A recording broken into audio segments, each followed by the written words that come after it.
Hello there, this is Van Blam. I am the co-creator of Concraft, and today I'm going to show you the cutout tool that we have. The first thing I'm going to do is I'm going to show you this menu we have here. This is just a quick little menu to show you all the different buttons and keys you need to know, just to move around and navigate through the Concraft world. Oh, and to access that menu, press the escape key. On the bottom there, I'd highly recommend you hit the toggle block removal speed. Because if you don't, it's like the Hulk on a keyboard, you just can't hit one frickin' key. It's just not going to happen. So I would shut that off if I were you. Okay, I'm going to click resume here and bring up the block menu by holding the E key down. There's a lot more blocks in this, but right now this menu's kind of screwed up, so don't worry about that. But there's going to be a lot more when it comes down to it. Go ahead and choose any one of these blocks. It doesn't matter which one you choose. I'm going to go ahead and choose this one here. Now, I'm going to explain to you the importance of having or setting your cursor to the right position. Now, the hallway here, or every hall that you're going to see, is a 5 by 5, so 5 wide by 5 tall and randomly deep. The reason that it's highly important that you keep your cursor in the middle when the first time you place it is so that when your cutout is sent to us, or when we collect it, and when it gets placed randomly, it starts in the middle. So every starting point, no matter where you put it, even if you put it on the wall first, it's going to move to the center. Okay, now by pressing the R key, we're going to bring up this little menu here, and it'll show you 4 different cutter types, or 2 different cutter types, 2 placers, and then an offset, depth, width, and height. Record and stop. And you'll see a little button in the middle that says true, false, forward, back, left, right. That is basically a mirror button. I'll explain that later. Okay, here comes the crucial part. Now, once you hit that record button there, you'll see on the right it'll show recorded and it'll be in red. You need to go then place your block in the middle. But make sure you have like either 2 blocks set like I do right here and then go and place one, or you can have 3 and just remove the middle one. It's up to you. It's your choice. After you place your cursor for the first time, then it doesn't matter where you place it after that. Because each time you remove or replace a block after you click record, it always moves your cursor to that point. But it's just important to make sure that the first cursor placement is right there in the middle. Anyone after that doesn't matter until you hit the stop recording. Alright, let me get you into details about this tool here. Okay, so cut FB and cut LR. That stands for front, back, and left, right. Place is front, back, and left, right as well. So this is basically used to cut out a very large section, or any kind of section you want. You don't have to use individual cutting because that can get very tedious. But if you prefer to use that, you can go ahead and do it. But this just makes it a lot easier for you to cut large sections. You're going to have to mess around with it to find out what direction you're facing, left, right, or front, back. Once you mess around with it a little bit, you'll figure it out, and then it won't be a big deal.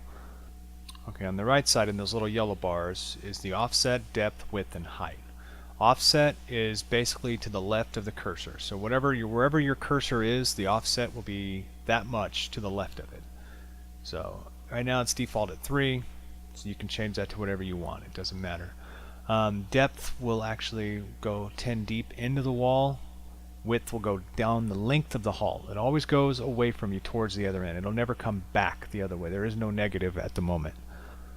But width always has a +1. So if it's 8 plus 1, it'll be 9 every time. So if you have 11, it'll be 12. If you have 15, it'll be 16, and so on. Height, I have that set as 5, which is basically the same height as the whole dungeon. And height works off your cursor -2. What I mean by -2 is it's set 2 down from where your cursor is.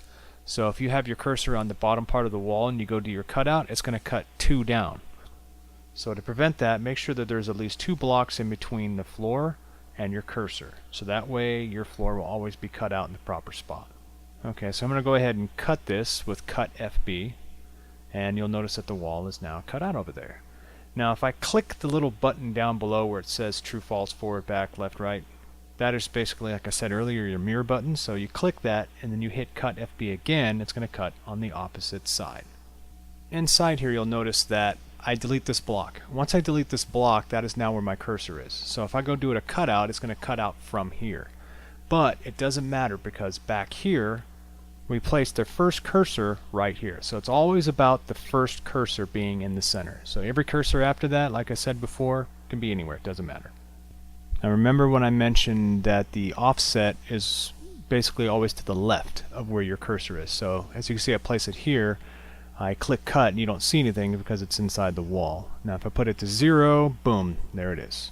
You can make any kind of cutouts you want. As you can see here, I can delete all these blocks over here, blah blah blah blah blah, get rid of all of these. And then in this scene, you'll see I just hold the E button down, choose a block I like, and then just right click and place them anywhere I want. So, you know, you can place any kind of designs you like, and anything comes to your mind, go for it, you know, have fun with it.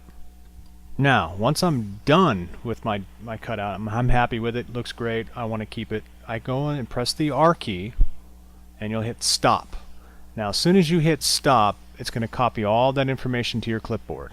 Everything you did, all your cutouts, everything that you clicked, everything you deleted, and it's going to put it right there in your clipboard. So all you need to do at this point is basically go into Notepad or any kind of wording program or any kind of text creating program you want, and just go ahead and paste it in there and save it to anything you want to save it as. It does not matter. As long as it's a text file, as long as we can read it, we're good to go. Thanks for watching this tutorial video, and make sure you check out concraft.com for any media downloads and future updates. And once again, this is Van Blam. Peace!